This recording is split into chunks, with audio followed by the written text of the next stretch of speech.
Hey everyone, welcome back. In this video, I'll show you how to fix Payoneer's funds missing issue. First, check your recent transactions inside your Payoneer account.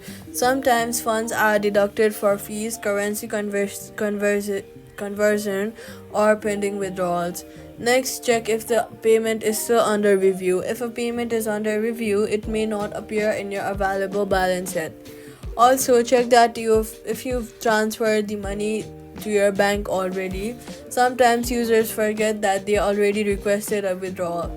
If you believe a transaction is incorrect, download your transaction history and review it carefully.